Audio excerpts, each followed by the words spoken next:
Hello and welcome. My name is Evgeny Rusakov and you're watching your favorite TVP World program, Interview from Vilnius. This year marks the 40th anniversary of the Chernobyl disaster, one of the most severe nuclear accidents in modern history, the consequences of which continue to be felt today across environmental, health, political and social dimensions. It remains a defining event in how the world thinks about nuclear safety and risk. To discuss these issues, we are joined by Arūnas Molis, adjunct professor at the University of Bologna. Arūnas, thank you for joining us today, sir. Glad to see you in our studio. Hello, very nice to see you. Talking about the Chernobyl disaster that happened, 40 years ago, what are the lasting consequences of that disaster, and do we still feel them today, environmentally, politically and socially? Of course, I would say that we still feel the consequences. So, well, first of all, you also start with environmental impact, and then still some kind of exclusion zones, they persist, and environmental danger is still there. So after 40 years, it's still not gone.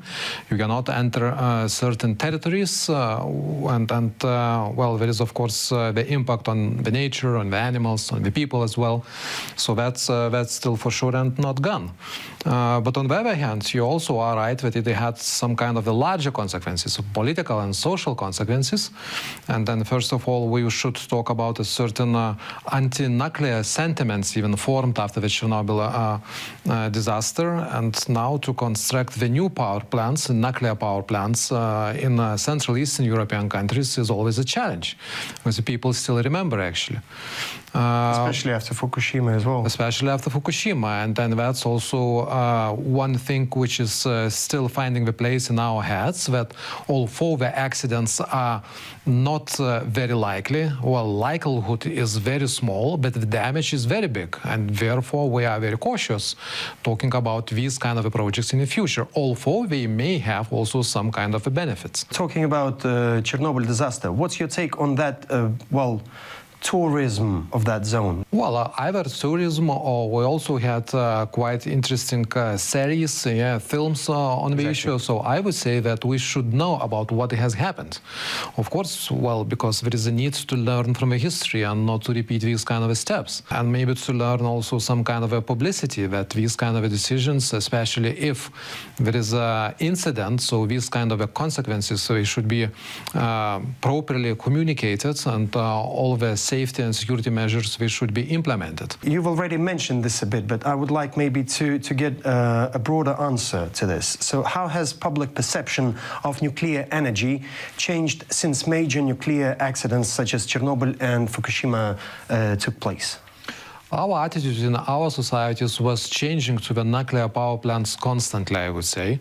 There was a time when really a lot of the national movements, even in our countries, were related to anti-nuclear policy. So it seemed that, well, the public was very much against these kind of old-type reactors, which we considered they have to be closed somehow. On the other hand, today's realities are a little bit different. I would say that if I start from some years ago, we, for instance, did have this precedent of Astrovets power plant. And currently, basically, something similar also repeats with Zaporizhzhia, which means, basically, we start consider the nuclear as not only the energy object, but also as a certain geopolitical or political military target, which can be used and misused by some countries which we consider to be our political opponents, unfriendly states. Okay, so that's also the perception which is in our heads, which is very much related to the safety and security. And, well, from the safety, currently we started to talk more about the security, and especially the geopolitical security, and how those kind of objects can be used for the deployment of the force and all these things which are around Zaporizhzhia nuclear power plant happening right now. Okay, since you've mentioned this Astrovets power plant, nuclear power plant, how much does this, existing of this nuclear power plant influence our political life? I would say that, first of all, we were the most active country, I mean Lithuania, while bringing this topic to the EU format and bringing to the attention of the international organizations in general, and asking them basically to take a closer look at how these projects and this particular project has been implemented, how the safety and security measures basically are implemented, and do they correspond to the international standards or not. I would say that politically we have done a lot, and finally we even passed the law which forbids currently to import the Astravets electricity to Lithuanian market. So politically we have the consequence. We distance from this power plant, fully. Okay, now let's come back to those accidents that happened in Fukushima and Chernobyl. So how do these accidents influence the debate on nuclear energy today? And this is the point actually where I return back to my previous idea that our attitude was constantly changing. So first of all, we really took a great care about the safety. And I would say that our discussion about Astravets was also first of all related to the safety issues. Then basically we started to talk that these kind of objects can become a target. And if this is a target for a military attack, so maybe some NATO, EU security and defense cooperation should also take this into account, and maybe some kind of joint common measures have to be organized in order not to let those threats, to be escalated and finally come to some kind of serious consequences. And finally, this kind of attitude is evolving once again, I would say. Because currently we talk about the need to distance maybe from the fossil fuel, right? So be it natural gas, or in the Polish case that would be a coal basically. So therefore the nuclear is still considered as emission-free type of electricity production, which means basically that this is a way to lessen also the dependence on the fossil fuel. And the prices of the fossil fuel currently, as you know, are very much increasing, related to also geopolitical crisis in the Middle East. So therefore, I would say that our current attitude once again becomes more positive towards the nuclear power as such, just that we talk about the completely different technologies today. We mostly talk about safe technologies, about the technologies which are not such big ones. Yeah, we talk about the small modular reactors, which could be easier installed and easier supervised and easier monitored, and which we consider to be also therefore safer. And this kind of electricity can be still stably produced, and at the same time this would maybe enable more renewable energy sources on our balances. So okay, so also you've mentioned that joint common strategy or joint common stance towards the nuclear energy. How about the rest of Europe? What's Europe's stance towards the nuclear energy? I would first of all make one clear separation and division in this regard. So first of all, I was talking about the safety and security. So I think that the Europeans, in general, Westerners, do have the common points of view that the safety first, yeah. So safety has to be granted. Makes sense. First of all, Makes sense. we have standards, Sure. and 100%. and basically we could have a different point of view on the implementation, but in general we understand that this is a priority. Well, the second would be the security. So basically to protect these kind of objects by joint means. Yeah. So here I would say that also there is a common understanding that well, the use of the nuclear objects for the military purposes would be unacceptable, first of all.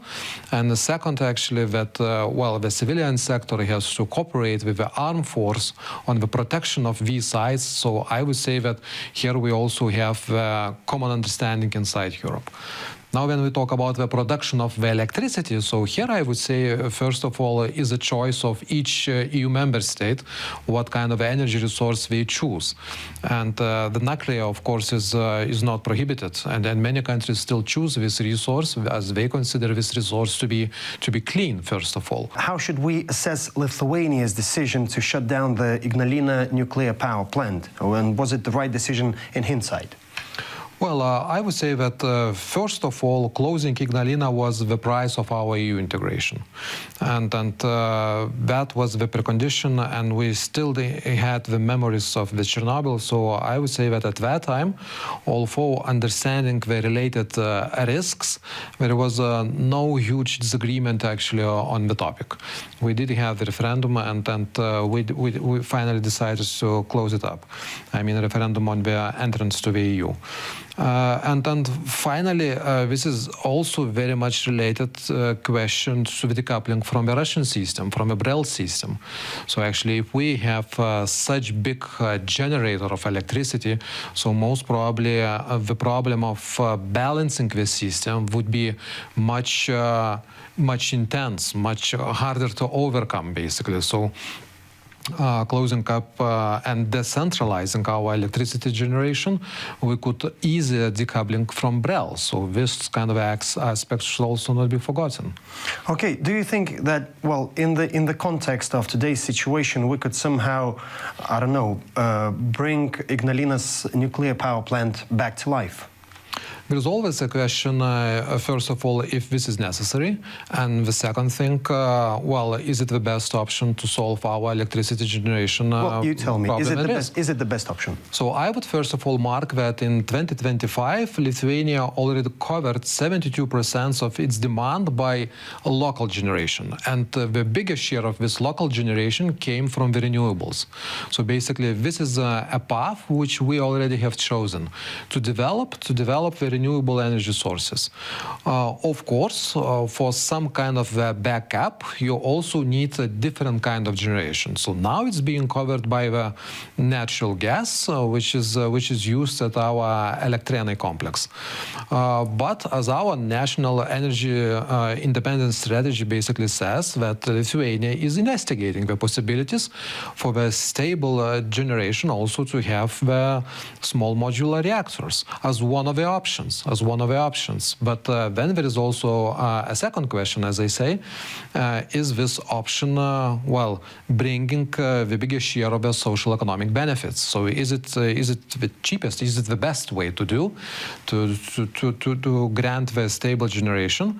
And here there would be also different point of views. In the context of Europe's energy security, challenges and efforts to reduce dependence on Russian energy resources, could nuclear energy become a key strategic pillar of the EU's current energy policy? I would hardly see it as from today's perspective. I still would argue that for the countries which do have the nuclear power plants or which do have the nuclear-related industry, that could be an option in the future. As for countries like the Baltic states and Lithuania in particular, we do have some other options, and it seems that we currently are focusing on some other options. And while calculating, as I say, all the costs of the kilowatt-hour generation, so it seems that the development of the renewables, development of the wind generation, and maybe first of all the offshore wind generation, which is more stable than the onshore, is a path to follow. Okay, brilliant. And my final question then, so looking ahead, what role will nuclear energy play globally in the coming decades? Shall we see expansion, stagnation or decline? I would say that as the world, the European Union and well, Asia and some other countries are distancing from the fossil fuel, so definitely the nuclear will play the role. And we see actually that it plays still the role in Scandinavia, it still plays the role in Visegrad countries, in France as well. So as we would be, as we have the goal to distance from a fossil fuel, so some countries will choose this kind of resource. Other countries will always calculate, and they have also in mind that they might be needing some quicker solutions, because nuclear, it costs not only money, it also costs time to build, to construct, and to start the production. So if your problem is more pressing, so most probably you have to have something quicker. So for some other countries, they would be basing their energy future on the development of other type of sources, like hydro, like wind, like the same solar, or maybe some other sources as well. Nothing more to add. Arūnas, thank you very much for joining us today, and I really hope to see you once again in our studio with some other interesting topic. Thank you. Thank you. And I would like to remind our viewers that our guest for today was Arūnas Molis, adjunct professor at the University of Bologna. You're watching TVP World. Stay with us.